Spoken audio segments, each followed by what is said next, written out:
This is Brett. And this is Sean. And this is Bonus BS. Bonus BS, a supplemental show to Gaming and BS podcast where we cover interviews and other such topics not found in our weekly episodes. Enjoy. Bonus BS episode 8. Chris Perkins from Wizards of the Coast at Gamehole Con 2015. So I'm Chris Perkins. I work at Wizards of the Coast and have for almost 20 years now. I know, shocking. And my job has changed considerably over those 20 years. When I first came to Wizards, I was the editor of Dungeon magazine. And I graduated from there to also work on Dragon and then Star Wars magazines. And then after the Star Wars magazines, I went down to the R&D team where I've been ever since, serving a variety of roles from creative director, game designer, writer, editor, developer. My current job title is principal designer. What that really means is I'm in charge of the story of D&D, the D&D stories that we tell. And our biggest, in addition to the launch of 5th edition, which has been enormously successful to us critically and in terms of just people playing the game and enjoying it, and they seem to like what was done.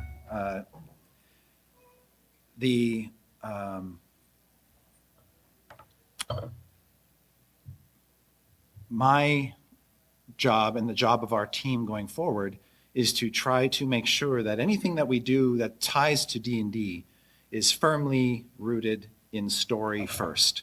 If we don't have a story to tell, we're not going to release any product to support it. Gone are the days in 3rd and 4th edition when we were bound by the model of having to release a book a month or 2 books a month or 3 books a month. We have no commitment or desire to do that going forward. And part of that is just driven by business realities. Part of it is driven by our knowledge of certain facts that we've obtained through surveys, through talking to people at shows, that there is kind of a certain amount of material that people can actually absorb before the stuff that we're releasing no longer has any value and is no longer actually serving anybody. A lot of 3rd edition products, I'm sure, and 4th edition products, I'm sure that maybe you've bought or your friends have bought, are sitting on shelves having never been used or used precious little. We don't sell products so that 5% of our audience can use 5% of it. We're now trying to sell products that 100% of our audience might use, and they'll use all of it. The perceived value of D&D goes up. People are actually having common shared experiences that they can talk about at cons with their friends, and our stories actually get out there. The way in the olden days when you had the early adventures that TSR put out, everybody played Tomb of Horrors, and everybody played Keep on the Borderlands, and everybody played Temple of Elemental Evil. And those stories have transcended the game experience to the point now where people can come to a convention and a 13-year-old and a 40-year-old and a 65-year-old can all talk about Tomb of Horrors and know what they're all talking about. They've all had some Tomb of Horrors experience. And that's kind of where my head is at currently in thinking about stories going forward, is coming up with story ideas that hopefully years from now, people will say, I went through that adventure and boy, that was fun. And we all died and I want to play again next time our group gets together. Our first story that we launched with 5th edition was Tyranny of Dragons. And we partnered with a number of different companies to tell that story. We partnered with Wolfgang Bauer's company, Kobold Press, to do a pair of TRPG products. We partnered with Gale Force 9. We partnered with WizKids. We partnered with our folks, Cryptic, the company that produces the Neverwinter MMO. We set up all these partners to tell that story. And that went on for about 6 months. And then we switched to Elemental Evil, which was an attempt to take a classic Greyhawk-based tale and see if we can't tell a similar tale in the Forgotten Realms, essentially with a lot of the same tropes, and actually showcasing things that never existed in the original Temple of Elemental Evil adventure. because they didn't exist and were not conceived of at that time, like the princes of elemental evil. After the elemental evil story, our third story and current story is Rage of Demons. How many of you have had some contact with the Rage of Demons storyline? Be it in the Neverwinter MMO, or through WizKids minis, or through the TRPG adventure that we produced with Green Ronin? Okay, a few of you. This story, while nominally set in the realms, is actually largely based in the Underdark, which means that if your campaign world has an Underdark, it's not too hard to transplant a lot of that story to that world. It's very convenient that way. And the Rage of Demons story was based on... It originated when we found out that Bob had 2 novels that he was going to write that had to do with Drizzt Do'Urden in the Underdark. And we thought, wouldn't it be fun if we had the novels as bookends to this story? One novel to kick the story off and one to kind of help tie things up.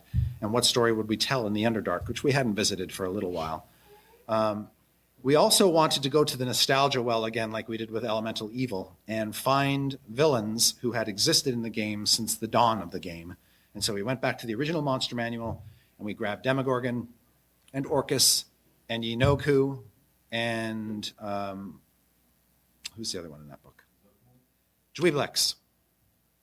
And we went to the Monster Manual 2 and we grabbed Frazerblu and Grast, and I think they were the only 2 in that book that we grabbed. Anyway, we took all the demon lords that we liked and that we could find and that fit into the story, and we created this story about what happens if an archwizard who lives in the Underdark casts a spell, and through Lolth's machinations, the spell sets into motion a series of events by which all of the demon lords of the Abyss are suddenly transplanted into the Underdark. And how does Dweeblex feel when he is shunted from his bubbling, frothing, slime-infested layer of the Abyss and deposited into the Underdark? He'd actually feel pretty much at home, because there are oozes and slimes everywhere. Zugat Moy, same deal. She shares her abyssal plane with Dweeblex. Here's a whole new wondrous world full of fungi, forests, and mushrooms. And hey, there's a gigantic fungus that lives over there. I think we're going to marry that. She's got her whole domain down there, and she seems pretty well adjusted. But what about guys like Demogorgon? He can't be too happy about being down in the Underdark. What's his story? What's Orcus's story? Orcus's story is kind of weird. When he shows up in the Underdark, he arrives near a Mind Flayer enclave. That can't be good. He finds that the Elder Brain there has just died, and so he brings it back to life. Or rather, he turns it into an undead Elder Brain, which then turns all the Mind Flayers into undead Mind Flayers, and things kind of go downhill from there. It's a very big story. It's a very big, ambitious story, but we think it has the villains, the nostalgia beats. The Underdark is sort of painted as an Alice in Wonderland type environment of whimsy and wonder and insanity, and everybody's going insane because all the demon lords are around. We felt that was a nice big story to take us into our 3rd year. So the question then becomes, where do our stories go next? And that's kind of what this seminar is really about. So that was all preface, just to sort of talk about the future. And while I can't divulge a lot of specific details about the stories we aim to tell, I can at least give you a sense of what we're going for. So with the launch of 5th edition, anybody who has seen the core rulebooks, and by the way, how many of you have the core rulebooks for 5th edition at this point? You'll notice as you look through the books that they're very multiversal in their approach or philosophy. That is to say that we pulled stuff and to put into those books from all the different campaign settings and worlds that had been created, or at least a great number of them. So yes, there is Forgotten Realms material, but there's also Dragonlance material. Lord Soth, for instance, he's mentioned and appears in the Monster Manual. Strahd von Zarovich, he's the great vampire from Ravenloft. He is also figures prominently in the Monster Manual. Modrons, Slotty, the planar cosmologies that have existed in various editions are now described in the DMG. All of these different elements are contained there so that in future stories, we don't have to limit ourselves to one world. And so while Tyranny of Dragons and Elemental Evil and Rage of Demons have all fundamentally been Forgotten Realms based, one of the things we are going to be doing in the future is looking out at some of our other worlds. And that doesn't mean we won't come back to the realms or have adventures that actually visit multiple different locations, start in one place and end in another. That is also in keeping with tradition. There's plenty of evidence in past editions of the game where you start in one world and end in another. And in fact, if you go all the way back to earliest days of Dragon Magazine, there's even evidence that sometimes you might wind up in Ed Greenwood's kitchen or other weird places like London, Victorian age London. Who knows? Our goal with this, so one of our goals with the stories going forward is to go beyond Forgotten Realms. Safe to say. The other thing that we're driving to with our stories is to, whenever possible, draw upon the past. Key elements from the history of the game that have not seen a lot of attention lately. We did that with the 5th edition books, and that's sort of thematic of what we're going to continue to do going forward. So whenever we sit down to think about a new story, one of the first things we do is we open up a bunch of old books and we see what's there. Oh, there's Asmodeus. We haven't used him in a while. Maybe we'll use him in a future story. Or there's this other thing. Modrons. We haven't used Modrons in a while. Maybe there's a story we can tell around them. Maybe not. Who knows? But we'll talk about it. Finding things in the past that we can leverage in the future so that we can introduce new gamers to these old ideas. And also just keep them alive and let people know that, hey, D&D is still about these things. These elements are still part of the game. They will always be part of the game. And if we can come up with a cool story to use them, you bet we will. The third thing that we aim to do with our stories going forward is to make sure that every story feels different thematically and in terms of mood and atmosphere from the ones that preceded it and hopefully the ones that will follow it, so that we're not in an Underdark rut for 3 years, or we're not in super edgy D&D mode for 3 years. We want to balance the mood of each story so that it really stands out on its own. So Tyranny of Dragons was all about dragons. They seemed like the best threat to introduce going out with the launch of 5th edition, and Tiamat was a great central villain to kind of unite the evil dragons around. So she was our fundamental threat, and of course she traces her origins back to 1st edition and the old D&D cartoon. Which, by the way, is very, very weird to watch now. Yes. I still like it, which is more than I can say about a lot of cartoons that I watched back when I was a kid. But you start to pick it apart in ways that, it's just not fair to the cartoon. And poor Avenger, he just can't win to save his life. Sadly, we won't be doing any stories around the D&D cartoon. And that's because we don't own the characters. CBS does, or one of its affiliates. I don't remember which.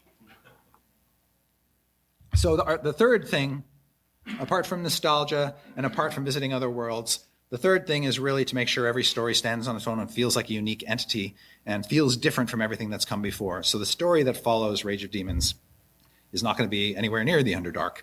And it's going to have its own feel, its own flavor, its own atmosphere, its own thing. The story that follows that is going to be very different. It allows us to do things like this Princes of the Apocalypse and the Elemental Evil story was very dungeon-driven. It was a dungeon-based story. You spent a lot of time in dungeons in that story, just like you did in Temple of Elemental Evil, the original Elemental Evil story. It was appropriate for the type of story we were trying to tell. In the future, we want to maybe do intrigue. What story would we have to tell in D&D that is fundamentally an intrigue story? Or would it be like city-based? Would it be planar-based, where you're basically on some sort of planar hunt for something? And then the story after that is what? Horror. Or something more lighthearted and flaky, or a little off track, or like Eberron, a little bit more steampunkish Victorian, pulpy. Thank you. The words escape me. How about you do this, and I'll just sit and listen to you for a while. You're much better at this than I am. So those are the three things which really sort of driving the story forward. Again, just making sure every story has a different feel, flavor, making sure that we get to visit some of our other worlds, and making sure that we're always going back to the source material and picking the best things out of the past and bringing them forward for everybody to enjoy. Now, the people who in Wizards of the Coast work on the story team, actually a very small group of us. I don't know whether you know this or not, but the size of the D&D team at Wizards has changed over the years. I've been there since the TSR acquisition. I was actually hired to work at TSR and never got a chance to because everything collapsed at that moment. And I remember Pierce Waters, who hired me, he was in charge of this, he was the circulation director at TSR, said, "Don't come to Lake Geneva. There's nobody there anymore. Keep going out west. That's where you'll be actually starting." But when we first came to Wizards of the Coast with all the TSR folks, the D&D team numbered just under 50 people. And they were supporting a number of different campaign settings that had held over from second edition. There was a Dragonlance team, there was a Forgotten Realms team, there was a Greyhawk team. Every world still had its own team. Over the years, that has changed and metamorphosized. Now there isn't dedicated teams to worlds because there just aren't that many worlds that are actively supported anymore. And so our team now numbers 15. And not only do we work on TRPG stuff, but we also support our novelists. We also provide support to our business partners working on digital games, miniatures, and game accessories, for lack of a better term. And we've also got part of our team whose brain space is dedicated to coming up with new ideas, new ways to get D&D out in the world. Loot Crate partnerships, for instance. Very, very beneficial for us because they give us enormous exposure. Conventions, for instance. There's a bunch of owlbears sitting outside. That does great things for D&D, things that we can't even begin to estimate. It was always my dream to be able to fly to Gen Con and see in the airplane seats across from me, a 9-year-old girl with her backpack full of game product and a little stuffed owlbear tied onto her backpack with all of her dice inside of it or something. This comes about as close to realizing that dream as possible, of seeing new gamers brought into this hobby that is now over 40 years old. And my story team consists of me. I have an art director named Richard Witters, who I stole from the Magic team, who's brilliant and loves D&D more than Magic. And I've got a story writer named Adam Lee, who I also stole from Magic. He helped create, I don't know if you know these Magic sets, but Ravnica and Innistrad. And so I grabbed him for obvious reasons, if you know those sets at all. We're in the process of hiring a new concept artist so that they can draw any sort of doodles that we need to give to our partners and friends. And then beyond that, I've just got the rest of the D&D team, the other 13 or 12 odd people who work on other things that I can go and bug. And then I've got the community. And the ways that we listen to the community are things like this. This room of people may, in some small or enormous fashion, shape a future D&D story, simply by telling me the things that you like, the things that you hate, the things that you think we've done well so far, the things that you think we've missed, and the anecdotal stories of your own campaigns and things that you love. I spoke to a young fellow yesterday named Ben, who is a very keen gamer from Iowa. He taught me a magic trick with a card, which I won't repeat here. And he was telling me a little bit about his campaigns and his love of history. And what was that? Oh, okay. And his love of history and talking about, maybe we should do some sort of historical campaign sometime. It occurred to me at the end of that conversation that maybe there's something to do with Vikings or with like a Roman Empire type situation, or Japanese samurai. Who knows? Possibilities are endless, but it got me thinking. Just that one conversation with that one person from Iowa who taught me a magic trick. So I'm happy to talk more about Wizards of the Coast, D&D, the stories that we've released, thoughts about things we might do in the future without committing one way or the other. The only thing I can't talk to you about are specific product release dates, specific stories that we actually are working on presently, and at this time we are working on 4. We are wrapping up the stories. We got 2 stories to tell in next year, and then we got 2 more stories in fairly developed states at this point. And we don't necessarily know when they're even going to appear yet.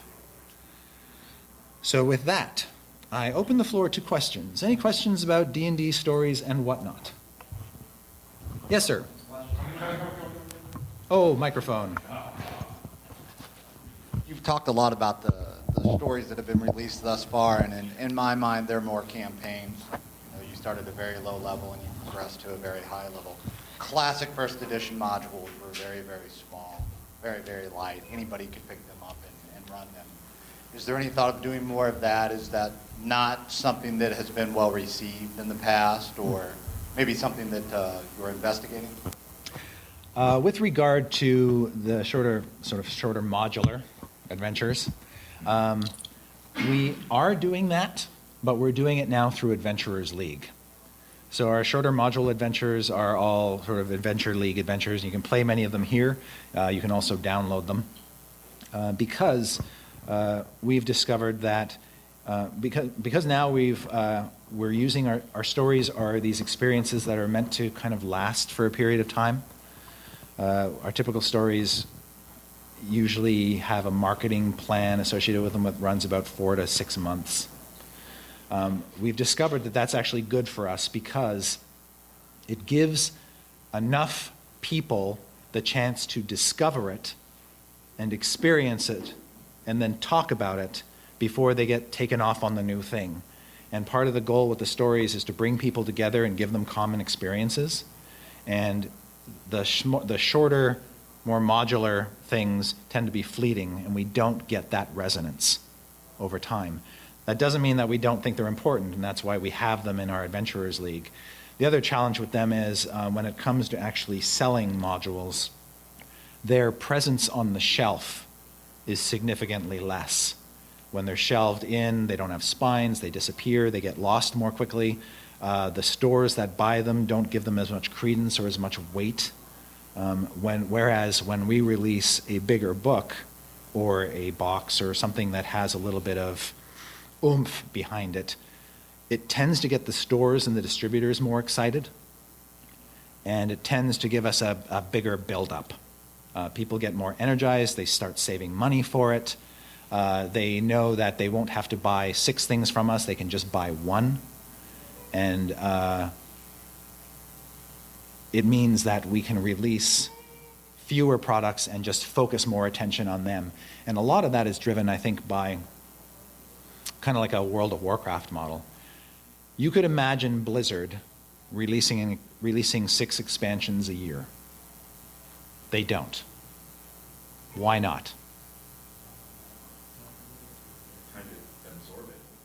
Right. They want people to actually take the time to experience it. They also want the release to go out and have some weight to it. They want to release a mammoth, not a bunch of mice, because that mammoth is going to get a lot of attention for them. And so they would rather wait for a year or 2, create something fairly monumental, and then put it out there and give people a good, generous time to absorb the content and then talk about it, tear it to pieces, get feedback on it, before they then set their foot out and do another one. And that's kind of what we're doing with these stories. The feedback loop is an important element I forgot to mention. It was part and parcel of 5th edition. 5th edition would not have succeeded without it, I think. The idea that you need to take the time to give people the chance to actually experience it and tell you what their experiences were. in order to inform future product. These bigger stories let us do that. By the same token, we have game groups out there that are avidly consuming content. Not all of them. Some game groups only meet once a month or once every 3 months, depending on lifestyles. But some groups are avidly consuming content, so we need these modules out there for them to consume them, to keep their groups together, to keep their stories moving forward. And so the Adventurers League games were really designed to do that. That whole community is designed to support that avid gaming group thing. On top of that, we know that not only do we have classic D&D, the role-playing game, but we're also experimenting with our digital partners to give you D&D Lite experiences.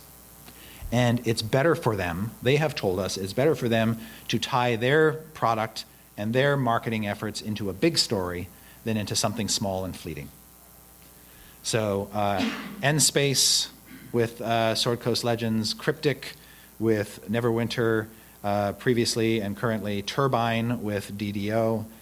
They all want a bigger story that they can sink their teeth into, take a bite out of, and then take that bite and develop on their own.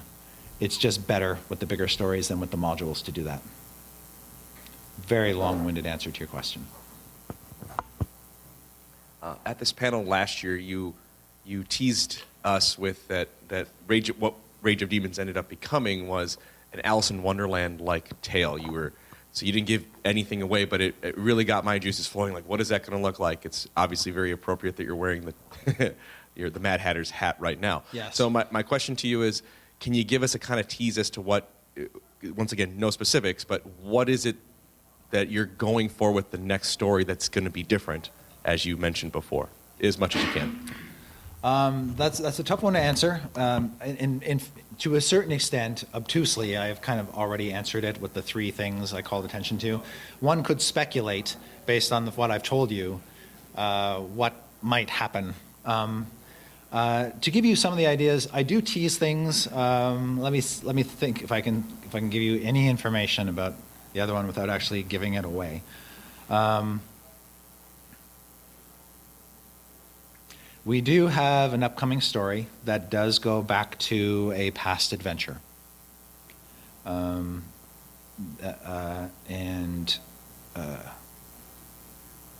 is kind of...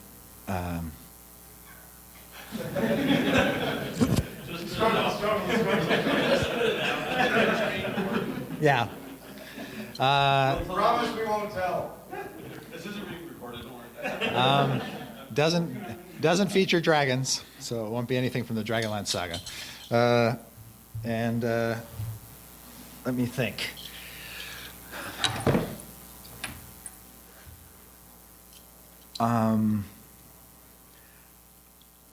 I think it's safe to say, if you look at the things we haven't played with yet, that are fairly intrinsic to D&D, like somebody just belt out a D&D monster. Beholder, okay. Well, they actually are fairly prominent in Rage of Demons. In fact, out of the Abyss, the Rage of Demons adventure has 3 of them. So we probably won't be doing anything with them again soon. Anybody want to belt out another monster? Vampire.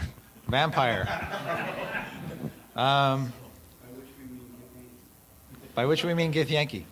Now, just not to shunt away from the vampire forever. I'll come back to the vampire for a second, but you mentioned Githyanki, which were created by Charlie Strauss, who's now gone on to be quite a preeminent and wonderful author.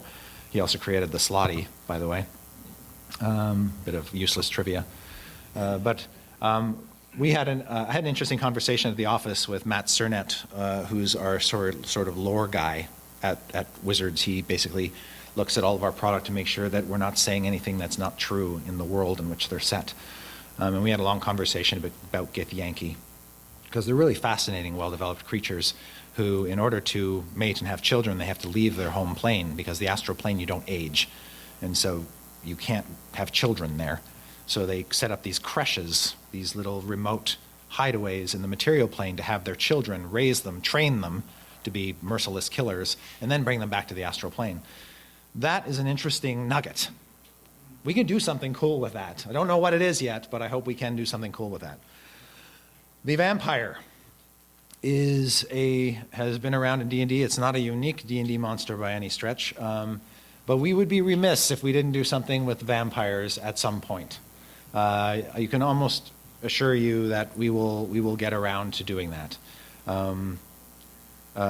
Certainly Gothic, and bringing in Adam Lee, who worked on Innistrad.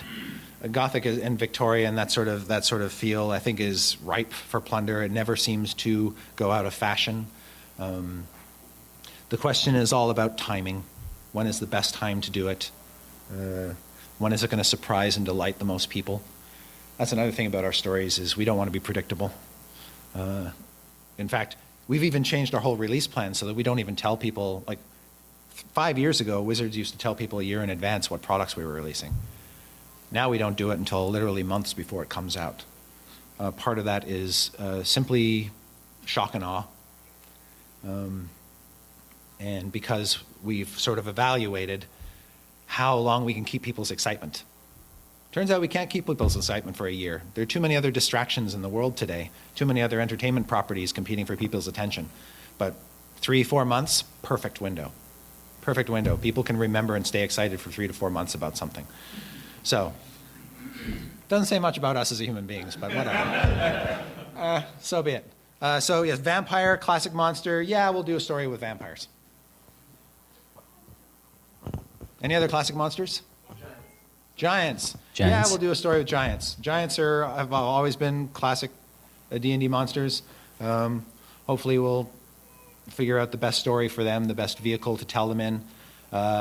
Giants are always tricky from a digital game perspective, because size. You don't want to just fight a pair of giant legs. They had the problem with the Tiamat fight in the Tyranny of Dragons story. You could fight Tiamat at the end of the Neverwinter module that they released for Tyranny of Dragons, but they had a bugger of a time because she is so much bigger than all the other characters. Being able to see her on your laptop or whatever and not have your character be literally this big, it was a major hurdle to overcome for them. Not my problem. I just had to come up with a story and said, Tiamat, that's your villain. They're like, really? You're busting my balls here.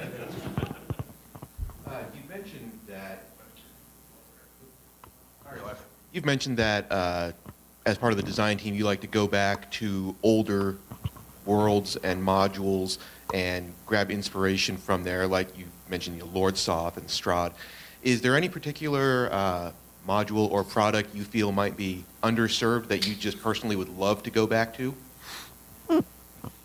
I don't think any module has been underserved. Well, maybe there are adventures that have never really achieved the level of penetration of some of the oldest and greatest.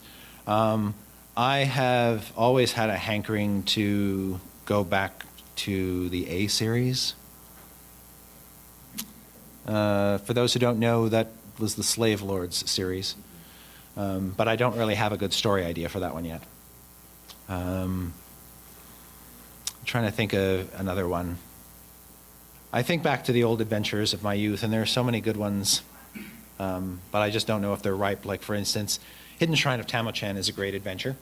It's sort of Aztec, Mayan, but how do you base an entire 4 to 6 month story expansion around that, and will that actually engage people for that length of time? It might. It might just fine. In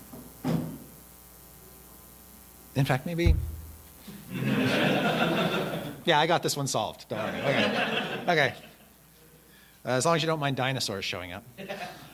So here at the show, I'm running a few games, sort of to jump from your question, and I think I kind of answered it, to your question again. I'm doing 2 playtests here at the show. One is for a story codenamed Cloak, and one is for a story codenamed Dagger. That's because all of our stories now have code names.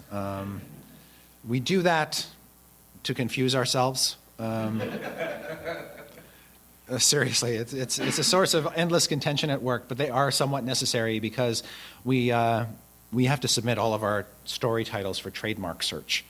And trademark searching is a difficult process because there's a lot more titles out there in the world today, and we often have a title that we like that gets rejected. doesn't pass trademark for whatever reason, because it was the name of a video game made in 1979, or a video game that has been already trademarked but isn't coming out until 2 years from now or next year.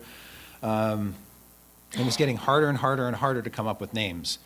So until we actually have a name that is trademarked, we go with Codenames. And that helps us not get attached to a name either when we find out that we can't have it, which has happened a couple times. But the cloak playtest that I ran yesterday for 2 groups, one group, these are 2 groups of 6 players. One group, they lost 2 party members and then ran screaming out into the night. The other group lost all but one, and then the one character took off and fled for his life to live to fight another day. So they didn't turn out so well, but I think people had fun, and they were set in, they were basically, I can share a certain amount of information for you. They were going up into the icy mountains to find this temple under a mountain that's basically become a repository of evil. There was this sect of good-aligned wizards and paladins who were keeping this temple and all of the evil within it trapped there to keep the world from going, crazy. Keep the world safe. But that was 400, 500 years ago. What's happening there now? Well, maybe the wizards have all died off. Maybe they sort of succumbed to the evil there. Who knows? But it's an interesting story, and that's a piece or a fragment of a story that is going to be important in the future. Today, I'm running playtests for Dagger, and Dagger is a story in which you're going around and pillaging the ancestral mounds of barbarian tribes. So that has a slightly different feel, don't you think? It feels a little bit more pulpy, and you got an airship, great. Hey, it looks like the Acquisitions Incorporated balloon, even better. Feels very different. So that kind of gives you a sense of, story-wise, how things are different. Now, by telling you that, I haven't actually given anything away about the main plots of those stories, I assure you. But it's tantalizing. And hopefully that's what the stories do going forward. Chris, as part of your surveys, did you ever figure out how many groups do homebrew stuff, homebrew adventures versus published stuff, and what do you guys have in mind to support homebrew oriented groups? So most of our stuff, a great bulk of those people who play D&D run homebrew settings. But of those homebrew campaigns, over half of those homebrewers do pillage from other settings. So they don't play Forgotten Realms, they don't play Eberron, they play their own world, but you can find 15% of the world that they've created has hawked stuff from other worlds, or 50% of the world they've created has hawked stuff from other worlds. They're comfortable pillaging our products for ideas. And that homebrew number, I think I can't remember the exact percentage, but I think it's 55% homebrew. And then it's 35% Forgotten Realms, and then everything else, all in one big hot mess. Compensates for all of the rest of it. Very few people, turns out, right now running Dark Sun campaigns. A sliver of a sliver. Very few people running Hollow World campaigns. Very few people running Mystara campaigns. It pretty much goes homebrew, Forgotten Realms, I think Greyhawks at 5%, and then everybody else is at 2 or 1%. I don't remember where Dragonlance is, frankly. What's that? Birthright. Unfortunately, sliver of a sliver again. Yeah. I used to use Dungeon Magazine when it was published as the bellwether to determine how popular a setting was. You counted the number of setting-specific adventures that appeared in that magazine, and you got a pretty good sense of how many campaigns were out there, which is why there was only one Birthright adventure.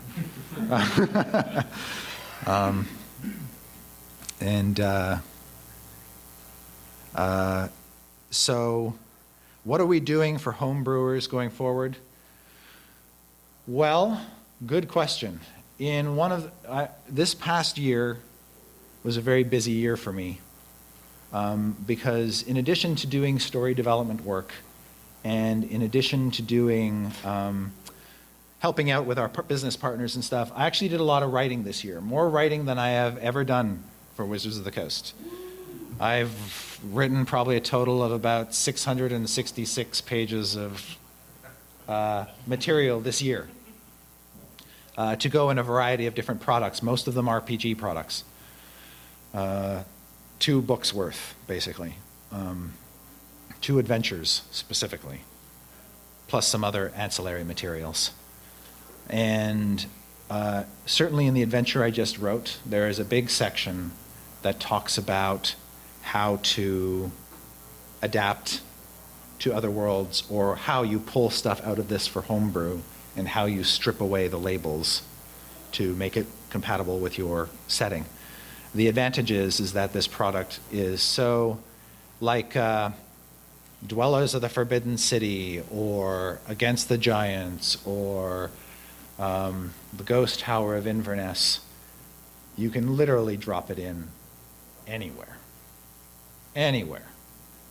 The names of the places that you go to are new, which means that nobody is going to have their feathers ruffled. They're probably not even going to know that it was based in a specific world if you take it and import it somewhere else. The other thing about the adventure, the stories that we're telling, is they have lots of modular bits.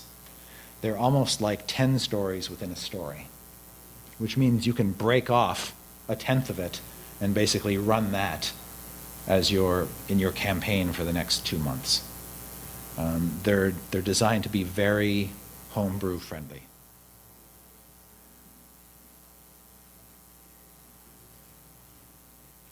Just out of curiosity, has anybody had a chance to play Sword Coast Legends yet, or give it a try? Okay. One of our next little endeavors is to try to help the N-Space guys plan for content for their game going forward and coming up with story elements that will intrigue them. So I'm going to be spending the next month or 2 basically on Sword Coast Legends running a campaign. And it's going to be open to the public. So if you want a glimpse into my sordid storytelling mind, you might want to try to get in on one of these games. I don't exactly know the mechanics of how it's going to work yet. In fact, the first thing I'm supposed to do when I get back from Gamehole Con is sit down and talk about the logistics of how I run all these campaigns for all of these folks in the outside world. But we're going to try to tease a few things as well. The other thing, how many of you go to the PAX events? Anyone? Have any of you seen a live game live? Yes. Okay. Yeah, those are great fun. We're going to be teasing more of our stories in those live games as well. So you'll be able to use those to get some insights into the stories we're trying to tell. As far as working with people, this is something I forgot to mention. It's another change in how we do business at Wizards of the Coast. We never used to do this before. We consult. We have a 5th edition was very good to us. The company supports us wholeheartedly. They have given us large amounts of money to basically bring people from the outside who have some cachet or who are creative titans in their field, bring them in and actually have them consult with us on our stories. They help us develop the stories. The way it works is we drive a dump truck of money up to their house and we say, come with us to Renton, Washington for a week and sit down for a week worth of meetings to break a story, a D&D story. And we don't even necessarily know that we're going to do this in product yet. We just want to get these people out here and pick their brains and see what comes out of it. One of our most successful endeavors was Pendleton Ward, the creator of Adventure Time. He came out for a week, spent a week with us in meetings, and a marvelous story came out of that wacky combination of coalition of elements that you'll be seeing in the not too distant future. We've had other consultants as well. We have brought in, for instance, on Out of the Abyss, we naturally brought in Bob Salvatore. R.A. Salvatore writes the Dritz novels. Since Dritz was going to be sort of an anchor for the story, we brought him in to consult on that. But we are looking at consultants beyond the range, beyond the pale, people that obviously love D&D, but may not actually have ever worked on a D&D product, or maybe they have. Who knows? If I could resurrect Gary Gygax, I would bring him in as a consultant, certainly. But we have to stick to the living. The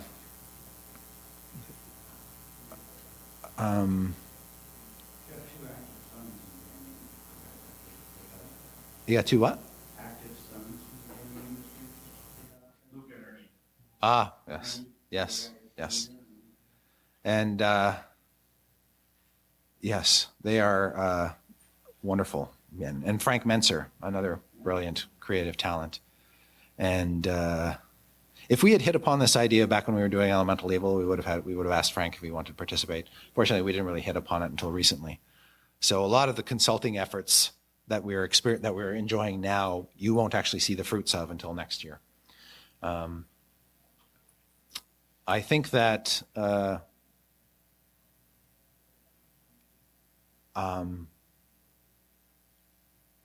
what we're going to see because of that collaboration are D&D stories that are fresh, that are going to attract new people to the hobby. And I think it is incumbent on us, probably more so than any other company, it is incumbent upon Wizards of the Coast to spend some amount of its time, effort, mind space, and resources to ensuring that the role-playing hobby and the D&D enthusiast hobby, the gaming hobby, is healthy, that people are always coming in, that we have stories that are welcoming to them, that are inclusive, that are going to appeal to more than just middle America white guys, that are showing D&D to people in a whole new light, in a way that's fresh, that's welcoming, that's in keeping with the age in which we live. And I don't want anybody feeling discriminated against by our D&D stories, by the products that we're releasing. I don't want anybody to feel like they can't play because of some perceived barrier, because their mother told them it was Satanist, or I want to dispel as much of that as possible through media, through getting people talking about our stories and saying, no, these aren't going to kill your little Johnny. They're not going to hurt your little Louise. They're not endangering anybody. These are D&D has always been safe and fun and smart and friendship inducing. And so, regardless of the stories we want to tell, myself and everybody I work with is really keeping these things in mind and trying to expand. If we think that we can expand our audience by doing a story about dinosaurs, we'll do stories with dinosaurs in them. The story has to make sense. You won't see Strahd riding around on a Tyrannosaurus Rex. The Tarrasque, maybe. That would be a stretch. I'm still waiting for my Tarrasque miniatures carrying case. But if there is a story with there is probably a great story with the Tarrasque. An end of the world, apocalyptic story. It probably isn't a story about a boy and his Tarrasque. But because D&D is broader than just the RPG, if we ever did a Tarrasque themed story, I would probably want to do a stuffed Tarrasque, and I wouldn't mind getting into business with like Penguin Books and have them do a children's story about a boy and his Tarrasque. I think I'll call him Stampy. Yeah. But the wonderful thing about taking this story-driven approach to D&D is it opens up the whole sky. It just opens up the imagination. Like if I said you are all members of my story team for the day, story time. What D&D story would we want to tell? Vegapygmies. Where do these Vegapygmies came from? They came from Expedition to the Barrier Peaks, a classic adventure by Gary Gygax, module S1, which was mind-blowing in the day because it was D&D with laser guns. Even as a 12-year-old boy, I knew there was something inherently wrong about that entire concept. But it had Gary's name on it. You know, I think in my mind, if it had any other name on it, I would have dismissed it. As, oh my God, this is such garbage. Laser guns and fantasy role-playing games. But it had Gary's name on it, so it's like, Gary says it's okay. Let's give it a try. Jesus Christ, they're walking tiny plant people. Vegapygmies. So they're plant people. Where do they come from? Are they native to the world? Or did they come from some other world? If they came from some other world, maybe they're like pod people or something like that, and they're carrying some, spores or whatever. They got their little dogs that are thornies. They kind of look like dogs. What do we do with Vegapygmies? Is there a story there? What would you do with Vegapygmies?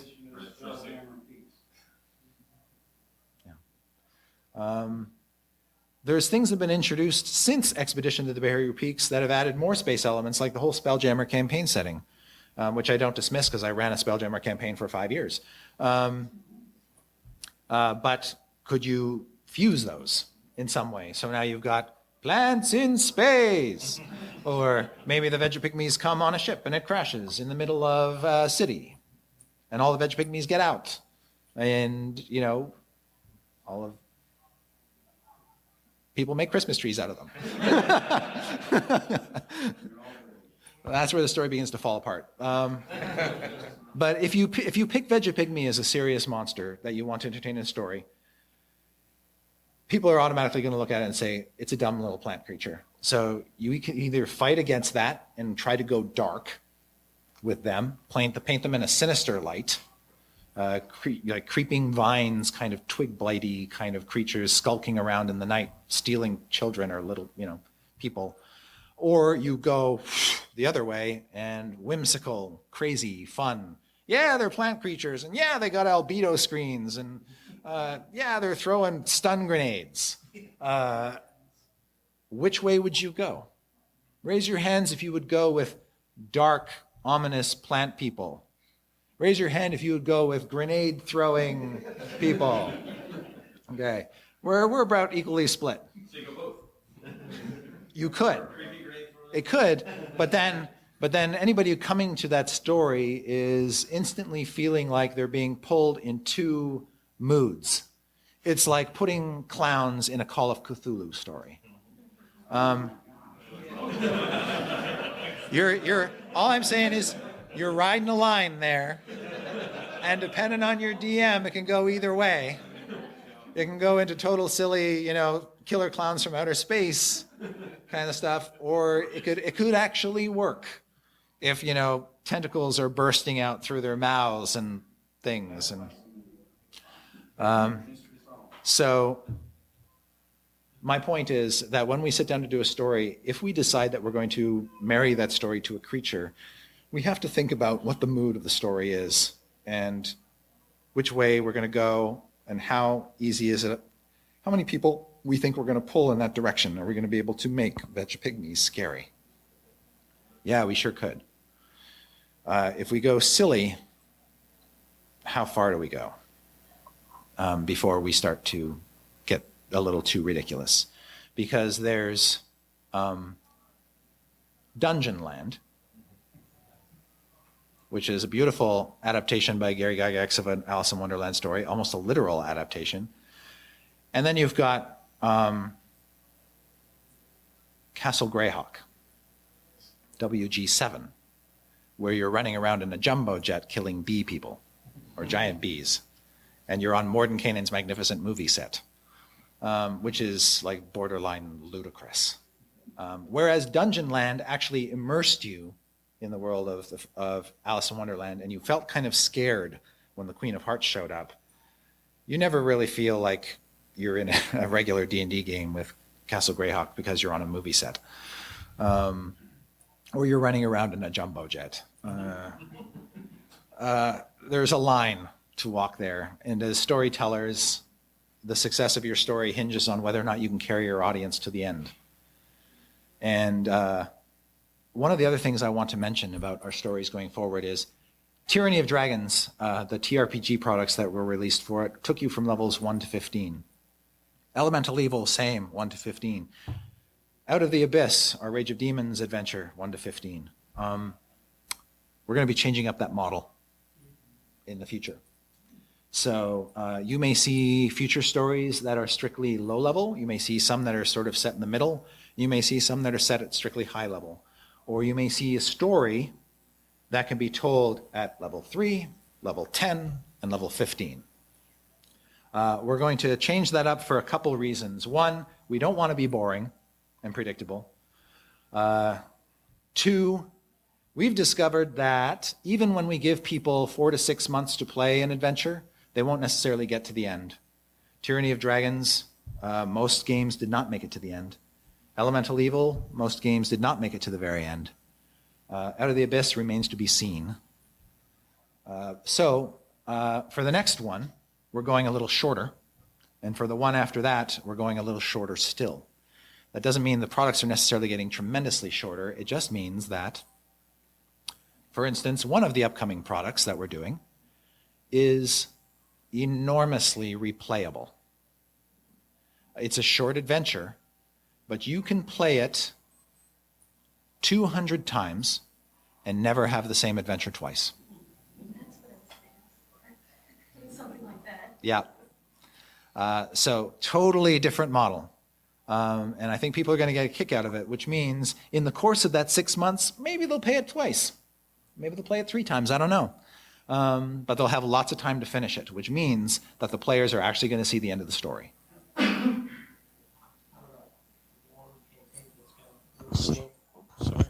A long campaign with a real slow progression built into it, so you can. We have talked about that too, the idea of the long, slow campaign. So you might start at first level, and then 6 months later, you might only be 5th level or whatever.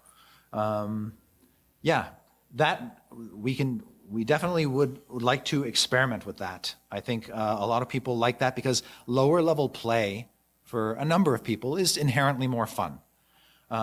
It's easier on the DM generally, and it's a bit scarier, a bit more manageable, particularly for, shall we say, less invested players.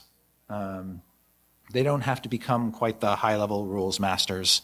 They don't have to deal with the DM doesn't have to deal with a lot of the high-end problems of characters teleporting out of the dungeon to get healed up, teleporting back in, that kind of thing, that kind of business. It will, whether or not we actually pull it off, will depend on the story it's married to.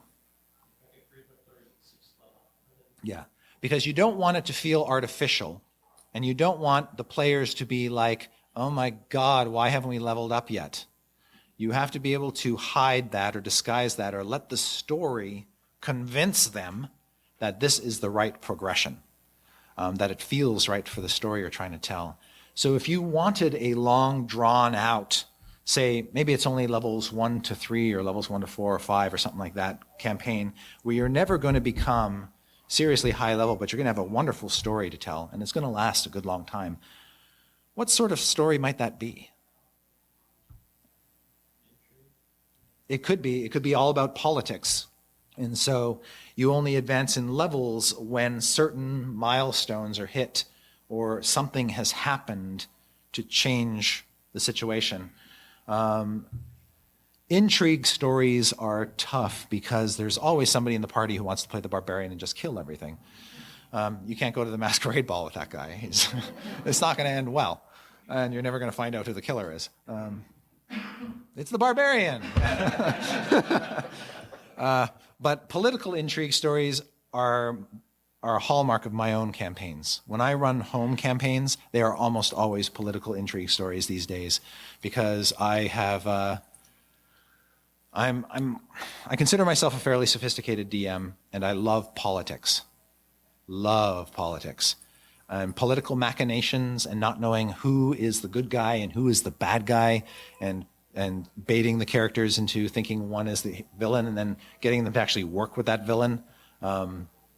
That sort of, and then the political turmoil of kingdoms at war, and maybe not solving the war through violence, but through political machinations and taking out that person over there, or meeting in the darkness with this person, hatching a deal with this ambassador, that kind of stuff. That kind of stuff is wonderful. The trick to that story is the barbarian. D&D tries not to exclude. So how does one build a story of intrigue that allows the barbarian periodically the opportunity to go nuts and murder everybody in the room? Yes, yes. So what you do is you tell an intrigue story, and then maybe you overlap something else happening at the same time. A lot of the stories that I tell in my home campaign have 3 arcs. And the whole purpose of having 3 arcs on the story, if you think of it as like a triangle with 3 sides, every side is basically a path that the characters can follow along. If they get tired of one, they can just jump to another one. One of those might be the political intrigue story. One of them might be, there are orcs in the hills and they gotta be killed before they, rampage. And then the other can be something flavored differently, and you can just have clues and things that shift you from one story to the next. You can do an intrigue story that way by giving them tangents to go off on where they can indulge their violent predilections, and then come back to the business of dealing with the kingdom in disarray, that kind of thing. The kingdom is in disarray. This ambassador who represents this evil kingdom will actually help you navigate the mires and political morasses. He will help you, but he has a problem over here. Go kill that problem, and suddenly you've got a political ally. That's a good way to do a political story where the barbarian feels happy because he's going off and killing the vampire who's, killing everybody in the evil kingdom, that kind of thing. So you can play that. And so that might be a story we can pursue in the future. One story idea I had was sort of a city-based story around a gang war, where that's basically just the backdrop. It's like there's this gang war that's causing all this chaos in the city, all this other chaos, and the characters are kind of they don't know about the gang war at first. That only comes later. They're dealing with all the chaos that's erupted around there, and only later do they realize, oh, this is the actual source of the problem. We got to deal with this. And then you realize it's not just a gang war. Somebody is manipulating one of the gangs and is actually a darker force, a much more powerful force. And what do they want? So there's a lot of intrigue there too, where you just keep going deeper and deeper and deeper and deeper and deeper. And you realize, oh, he's not the enemy. She is. Kill her. She's not the enemy. That is. It just leads you deeper and deeper and deeper. That idea of literally crawling into the heart of the city to kill the rotten core of it is an interesting idea to me, and I have absolutely no idea how to do it.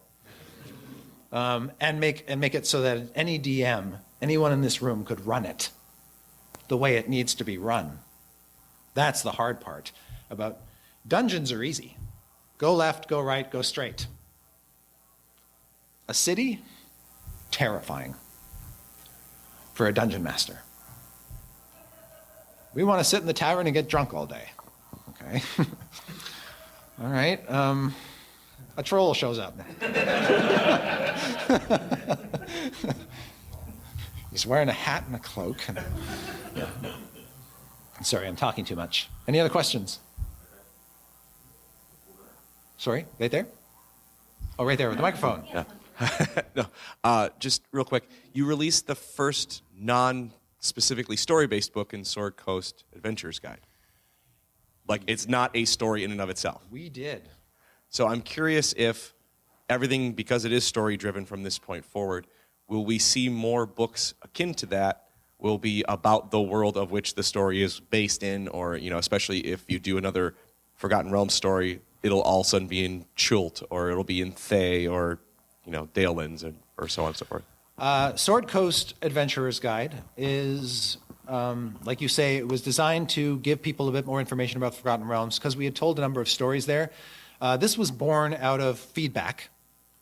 We got a lot of feedback from folks saying they didn't know much about the Forgotten Realms. They wanted to know enough about the Forgotten Realms to run adventures, but they didn't want to know too much about the Forgotten Realms to feel like they couldn't run adventures.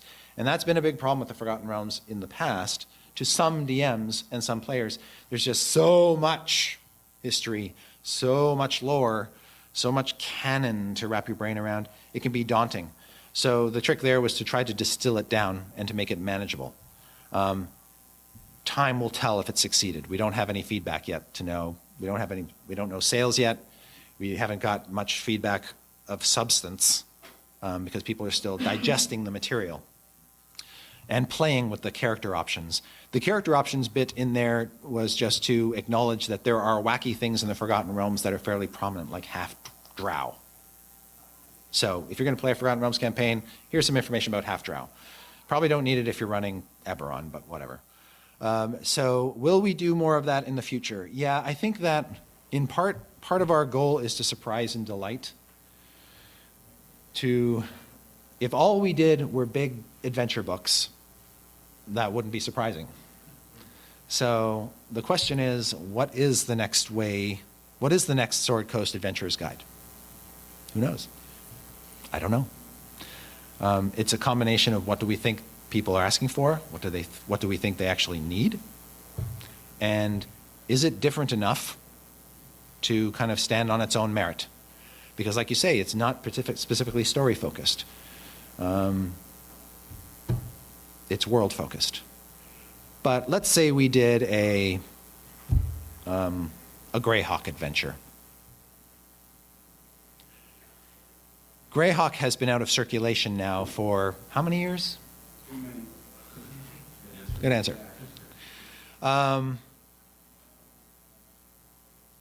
Although you can still, there's certainly nothing stopping you from running a Greyhawk campaign because everything that's out there is still out there and it's still timely. And it remains, as far as I'm concerned, it's an open question of whether or not we would even change the timeline. Greyhawk's current timeline is perfectly cromulent. So is its original timeline. The question then becomes, is it a better user experience to put all of the information you need to know about Greyhawk in the adventure product because it's really for the DM's information? Or is it better and is going to be better received if that information is parceled, divorced from the adventure as a separate thing that you have to buy, that you have to spend money on now? Does it, and is what we're actually putting in that product so awesome that people are willing to spend the $30 to $50 that book is going to cost? All of these questions have to be answered before we commit to whether or not we will do one or the other, or none.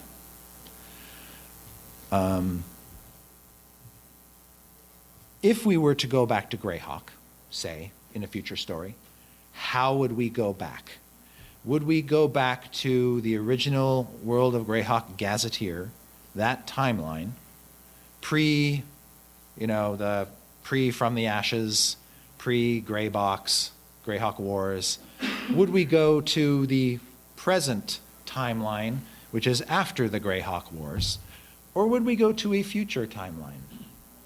I do not have the answer to any of these questions because that will largely be determined by the community. We'd have to do some exploration, market research, online surveys, web surveys to get to the heart of that question, because I don't know how many people like the original timeline better than the current timeline. Just out of curiosity, who likes the original timeline better than the current timeline? Who likes the current timeline better than the original? Who has no clue what Greyhawk is?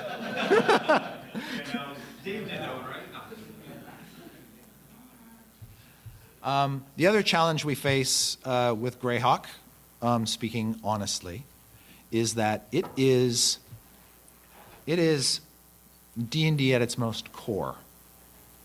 The problem is, if I were to say that to somebody in an elevator, they would go, I have no idea what you mean. What the hell do you mean? Greyhawk is like D&D at its core. What is core D&D? Oh, it's monsters and magic and wizards. Well, you just described The Hobbit. You just described Dragonlance. You just described Forgotten Realms. What makes Greyhawk Greyhawk? Is it Gary? What else about Greyhawk makes Greyhawk Greyhawk? Is it low magic? Because you have Morden Kanan. He is not low magic. But I mean, that's one versus where Barons has Yeah. hundreds or thousands. I mean, it's a little more reduced. So basically, it's like magic is more exclusive Yeah, exclusive. in Greyhawk. Right. Unless you go to the Valley of the Magi, where it's not. It's got barbarians. A whole lot of, look at the Greyhawk map, there's a whole lot of barbarian territory up there. We don't know a whole lot about them other than their tigers and their, we've got Scarlet Brotherhood, which are Aryan, monastic, want to control the world type, pulpy organization. Somebody at work, I can't remember who it was, whether it was Mike Merles or somebody else, described Greyhawk as almost Fafhrd and the Grey Mouser-esque. Fritz Leiber, Lankmar-esque. That would certainly make sense based on things I'd heard about what Greyhawk was like when Gary was running it. Sort of maybe felt that way. Certainly Fritz Leiber was a friend of Gary's and the Gygax family. And Gary loved his works, according to Empire of Imagination. How many of you read Empire of Imagination, by the way? The book released recently, it's on Amazon. Empire of Imagination is the story of Gary Gygax. If you don't know anything about the creator of D&D, read the book. Michael, yeah, and if you haven't met the author, Michael Whitwer, he's actually at the show.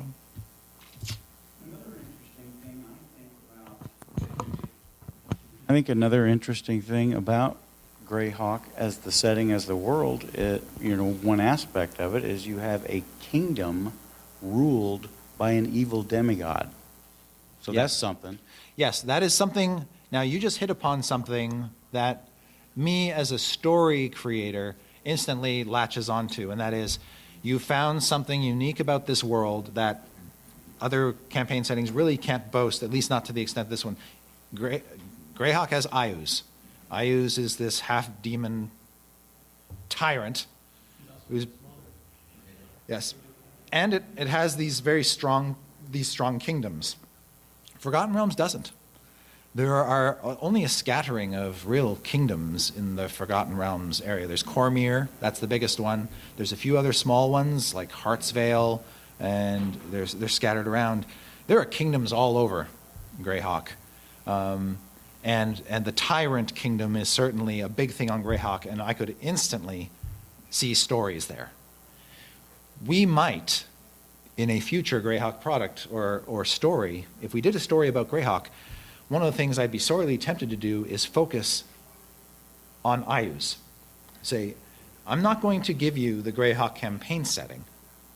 I'm going to tell you a story about Ayuz and all of the shit that he's doing right now, and all of the repercussions that are happening because of that. Everything that's sort of swirling around this maelstrom of Ayuz. What's happening around him? What's happening in Furyondi? What's happening in Ernst? What's happening, in the city of Greyhawk itself?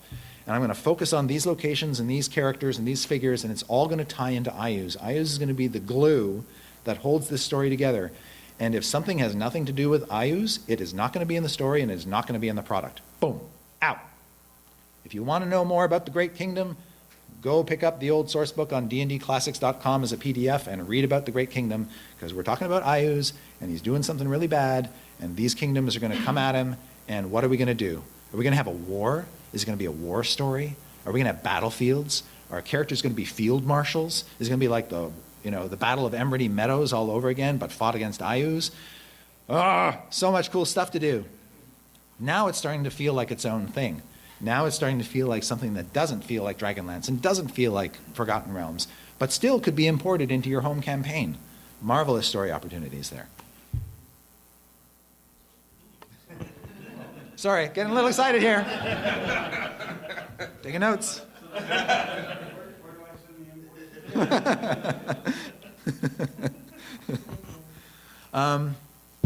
This is how stories happen. This is how they happen in our office. They happen just with conversations about what exists in D&D, what doesn't exist in D&D and should, and how do we bring these things together.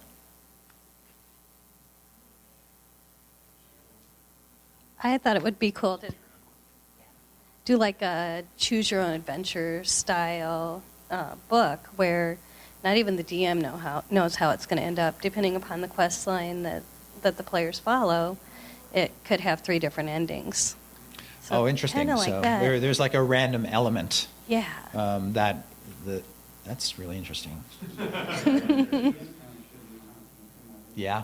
And do more side tracks maybe in the adventures. So then Yep. if you don't have quite your full group, you have stuff that could be suggestions that they could do with a smaller group. Yeah. So you have 4 people and you only have 2 that can show up that night. That's interesting too. The idea of building a story that has like little break-off elements that you can do with smaller groups is interesting, or like a solo night's play. If you've got just you and your little brother or little sister or whatever, and you want to run a game, that's really intriguing, and you can do that within the greater context of the story. But also the idea that at various points in the adventure, there would basically be choice points, and when the players went on that track, that's the track that the adventure went on. Yeah. And suddenly the other ones get closed off. Yeah, exactly. And so the DM is like, oh my God, well, And you just yeah. described every D&D campaign I've ever run. Because my players, they will find the track where they shouldn't go. They will find the thing. They will fixate on something that I didn't think would be terribly important, and they will go off in search of that. And suddenly this work that I did will just fall by the wayside, and I'll be lucky to ever get them back there. But having that built into the structure of the adventure is an interesting idea. Yeah. And a bit of a design challenge. And I also want to say thank you. You gave me the tools with 5th edition I have a 19-year-old daughter. We were able to take her out of being behind the computer playing WoW and at the table with her and her boyfriend and my cousin's son, who is 20, and get them all together, and just the look on their faces when they realized where rolling up a character came from. Yeah. Yeah. And the idea that they can actually climb over that fence. Yeah. They're not stuck against the fence. Yeah. It was like an epiphany for them, though. Yeah. They're like, whoa, whoa. Yeah. I can do anything. Yeah. Yeah. That should be our tagline for D&D. D&D, I can do anything? Question mark. Yeah. Thank you. Yeah. Hey, I'm really curious because you talked a little bit about the 3 campaigns that have come out so far, and I'm curious if in the office you and your coworkers talk a lot about the Forgotten Realms world and whether those campaigns have affected the Forgotten Realms world, because people may or may not have run them, so Tiamat may or may not have come, and all these different things. But do you ever talk about the world as a constant? Sort of an ongoing, a continuum? Yeah, and whether, we do. and are you going to wrap it up or not, and that kind of thing. This is tricky because the timing is crucial. So yeah, Tyranny of Dragons happened, Elemental Evil happened, Out of the Abyss happened. They're actually not sequential. If you look at the timelines very carefully, Out of the Abyss happens, kind of overlaps with the other 2, and actually has nods in it to the other 2. This is actually a good question, and I'm glad you brought it up. Yes, we are looking at a continuum, and yes, we would like to deal with the consequences of those stories in future stories. And we are, actually. So in one upcoming story, we do deal with the fallout of one of the other stories. And some of that is based on survey data and our understanding of how those stories actually sort of ended up. So did Tiamat die in most of the Rise of Tiamat adventures? Well, we did a survey, and no, she didn't. In fact, more often than not, the party got crushed at the end. So what does that mean for the world? Dealing with that kind of repercussion is fun, but we don't want to jump on that too soon because people are still playing it. And we want to make sure it's actually going to be effective and powerful and right. We don't want to say, and Tiamat survived, and everybody who played the adventure, what tough shit, you know. She's alive. But one of the challenges and one of the things we're doing with stories is hooking them into stories past and present. So it feels more like a tapestry in the world of the Forgotten Realms. If it's a realm-based story, any future realm-based stories that we do will hopefully have echoes. One of the best meetings I had earlier this year was in a conference room where we sat down and we wrote a bunch of names of Forgotten Realms villains, monsters, NPCs, stuff like that, and what they're sort of doing in the world at this time, and how they all are impacted by the events that have happened, and what they might try to do in the future based on the success or failure of earlier stories. The extent to which we get to explore that remains to be seen. I don't know. To some extent, it's not important, because if you're running Out of the Abyss in your home campaign, you don't give a shit about whether or not... If Demogorgon dies in the adventure, he's dead in your campaign. And that's all that matters. It doesn't matter what the official FR says. It matters not in the least. Because the only thing that's important to your players is the campaign that they played. That is canon to them. And is canon to you, probably, if you, as a DM, value that campaign that you created. So what happens in the official narrative doesn't necessarily have merit. So it's one of those things like, we care about it, and we don't care about it. Because we know DMs are going to use it in their own way, in their own campaigns, for the most part. Now, if you run it as an official FR adventure in the official FR world, set in the official FR timing, and you really want to marry all the canon together, then yeah, we would like to help you out and say, okay, Tiamat's still alive. Good luck with that. She's still in the Well of Dragons. Now, maybe she's surrounded by metallic dragons, so she's not going to go out anywhere anytime soon, but she's still there and a present force in the universe. But what does that actually mean for the world? We have to figure that out internally. And we're dealing with it a story at a time. So if the events of Elemental Evil, for instance, impact a future story, we'll tell you. If in a future story you run into an evil dragon who fought in the Tyranny of Dragons story, that dragon story has changed and he's learned something from that experience. He's different now. And so when you face him, and you will, in Dagger,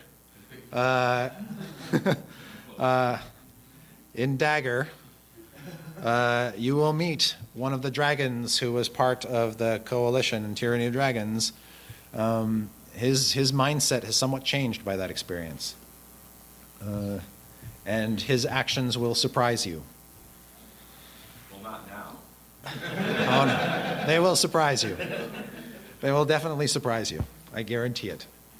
We've got a misbehaving dragon, and he's a lot of fun. So we are a few minutes, like 2 minutes away from the 3:30 mark, just so you know. Next question. Hi, Chris. This is actually my first convention. I'd like to first off say thank you so much. My question's actually in your homebrew campaigns.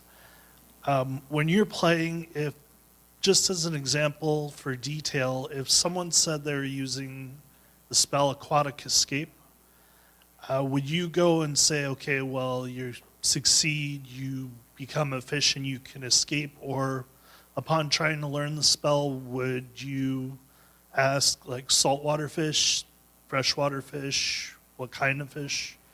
How far into detail do you? I'm glad you described what the spell does, because I had no idea.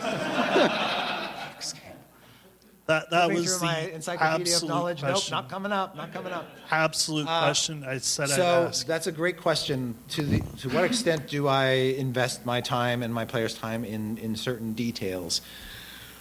It sort of depends on my mood. It sort of depends if I need to buy time in a situation. I'll do it. But by and large, my default is no. I'm usually pretty quick with something like that. And I'll just say, you transform into a fish. I might say carp or a trout or something. You transform into a fish and you squirm away, blah blah blah, and then move on. Unless I know that player is looking for something more. If that player is looking for something a little bit more descriptive to get excited about, like if it's my 9-year-old niece and she wants to know that it's a sparkly goldfish that she turns into, I will describe it that way because I know she'll like it, because I know her well enough as a player. But by and large, for my regular gaming group at home, no, they don't want to know what kind of fish, or if it's saltwater or freshwater, and frankly, they don't care. They would, and I'm not persnickety about those kinds of details, usually because my mind is too occupied with trying to stay 10 minutes ahead of them. So while I'm talking about their fish, I'm thinking about the thing that's going to pop out 10 minutes from now, and so I'm trying to get past the fish as quickly as possible so I don't forget that thing, because I'm, old.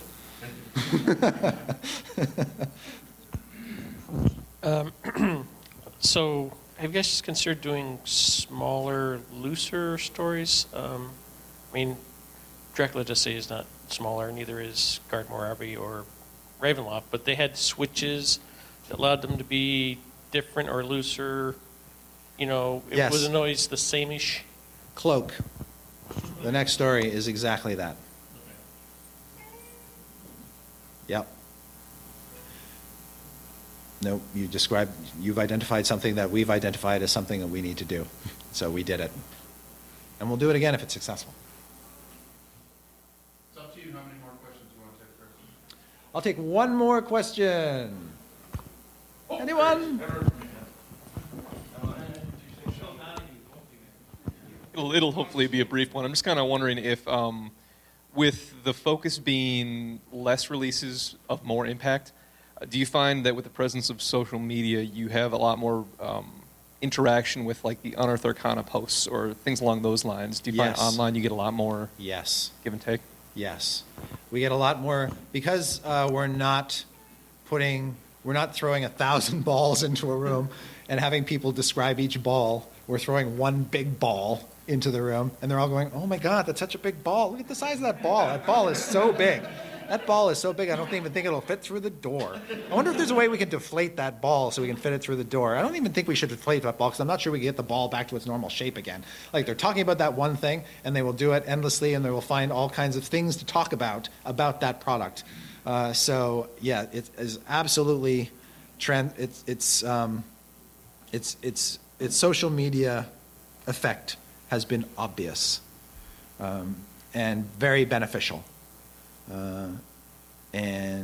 So that has helped us. That doesn't mean that we don't get bombarded on social media with people talking about things that were created 5 years ago, 10 years ago, 15 years ago. There's so much D&D product out there right now. Keeping track of it all in my head is becoming impossible. Making sure that we are putting out stuff that inspires people to create their own stories is going to be an ongoing thing that we continually think about. So anytime that we can put in an adventure an opportunity to break off, give a DM an idea that they can then take and do their own thing, we do. Like, for instance, in Out of the Abyss, we didn't put it in the adventure, but we really liked the idea of this Illithid, this mind flayer, who runs an insane asylum in the Underdark because he's discovered that the brains of insane people are tastier than the brains of sane people. So he traps them, drives them insane, so that he can sell them to his Illithid buddies as delicacies. And then he also sends out his thralls to catch more people, sane people, to bring them to the asylum and trap them in. And he's got intellect devourers that he sends out that crawl into the heads of people to use them as puppets to attract more people to bring to the asylum. So he's got this whole delicatessen asylum thing. Did not have space for it, but we put it in the appendix of the adventure, literally just describing what I just told you, knowing that some DM is going to go, oh my God, yes, yes, this is going to be my campaign for the next 6 months. And just putting more of that material out there to feed campaigns. So I'm waiting for the social media tweet about the party who runs into Zelix and his insane asylum. I'm waiting for it. I know it'll happen. It's going to happen in the next 6 months, next 4 to 6 months. I'm waiting for it. It's going to happen. And when it does, I'm going to be like, because it was like this much space in a book that we devoted to it.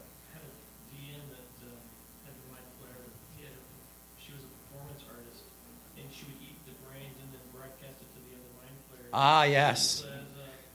Yes. That's an idea that was actually introduced in the Alethead, the second edition book on mind flayers. It's called, I can't remember the exact name, but it's basically spectator eating.